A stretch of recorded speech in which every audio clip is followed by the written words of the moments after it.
The first Overwatch story comic in a long time just came out, and it's got a lot of really good stuff in there. And SOMBRA is going to be getting a community requested change added to the PTR that's really going to improve her gameplay. Blizzard's taking some action against XP farmers on the custom games, and one of Blizzard's lead writers goes into where heroes come from. This is Overwatch news.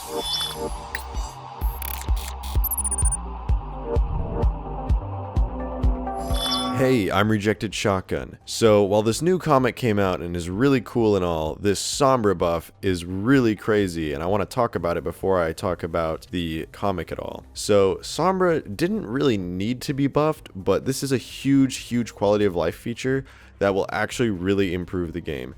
So if you play SOMBRA, you know that barely any of your teammates in a solo queue match will ever use your hacked health packs. And the hacked health packs are really useful, and they're incredibly powerful if you get them in the right spots at the right time. So some guy in the forums had the idea to buff SOMBRA by allowing all of your teammates to see the hacked health packs through walls. Now, this is actually really useful because I never know where SOMBRA's hacked health packs are unless I just happen to pass through a doorway and see the little skull icon above it. If I had an indicator through walls, it would be pretty huge for me because I would be able to take those health packs and actually do something with them instead of just sitting around. So in solo queue especially, this is going to become a lot more interesting. And this change is coming to the PTR very soon. This was suggested on the Blizzard forums, so this was a community suggestion. Blizzard's listening. They realize good ideas when they hear them, and I'm super happy about that. So the newest Overwatch comic just released, and if you've been following all the Overwatch cinematics and comics up to this point, you know that the story isn't exactly clear, but this comic is quite clear about what's happening. This comic takes place very soon after the Bastion cinematic, which is the most recent cinematic that's been released as of recording this. Now, this isn't exactly after the Bastion cinematic, but it's definitely sometime, probably a month or two after. I believe the comic takes place in Eichenwald, or a city near there, where Torbjorn is there, and a lot of people in the city have seen a Bastion Omnic going around the forest.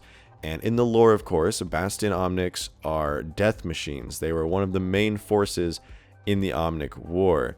And if you want to read this comic yourself without too many spoilers, I do have a link in the description because I am going to go kind of in depth with what actually happened in this comic. So Bastion gets seen around the Eichenwald area, and everyone's kind of freaking out and panicking. They start to take up arms, they take weapons, and they decide to go in the forest. And Torbjorn, he knows that that's not going to work against a Bastion. A Bastion is a very strong Omnic unit. So they all try to go out there, and Torbjorn goes out there with his turret and figures out that Bastion isn't actually harmful. And that was one of the things that was really curious after the Bastion cinematic, is that nobody knew if that he was going to be helpful. Nobody knew if he was going to be scary. Like, Bastions are war machines. They're death machines. They have giant Gatling guns strapped to their back, and they can transform into tanks. So people are understandably scared of Bastion. But Torbjorn goes out there. He figures out that Bastion's actually really friendly.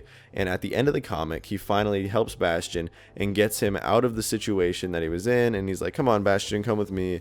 We're going to take you someplace where we can figure you out. And it kind of ends on that little happy note after everything kind of works out. And I thought that was quite nice.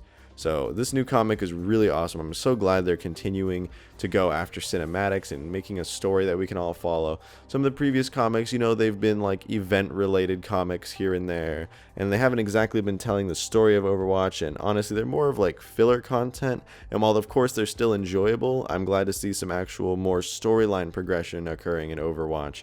And of course, Blizzard developers have been saying they want to do a lot more story-based things to the game this year, and this is a great start, a fantastic start.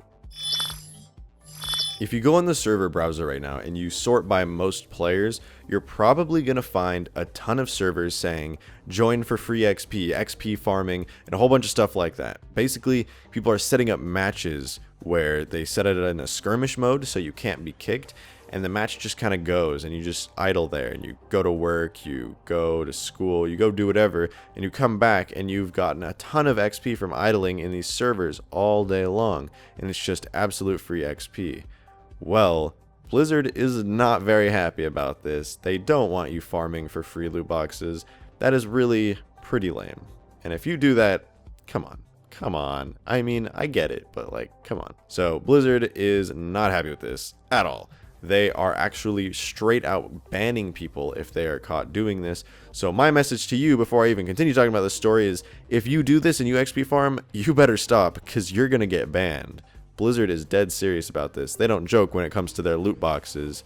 You are not getting free loot boxes. Not on Blizzard's watch. They need that money. Blizzard is so serious about this that if you even joke about XP farm in the title of your custom game, there is a chance you could get banned, and they strongly discourage anybody from doing this because, of course, who wants to be wrongly banned? You shouldn't really take that risk. They don't find it very funny, and it's a pretty serious matter. So don't join these servers, don't host these servers, stay away. It really is toxic to the community, and it's just not good for the health of this game. I don't want custom games to get restricted, and that is the next step if this continues. Blizzard will take away XP from custom games, and hardly anyone will play them anymore if you're really not getting an XP reward. Of course, they're fun, but they're not that fun yet. So Michael Chu, who is the lead writer for Overwatch, he came into the forums and he decided to answer some really interesting questions about hero theory and what kind of creates heroes, what their design philosophy is, and how they actually make these new Overwatch heroes, the old ones and even the newer ones they're working on. So he was telling them about how every character needs to fill its own gameplay space. For example, they wanted to have Bastion as a turret setup. He's a really good defensive hero.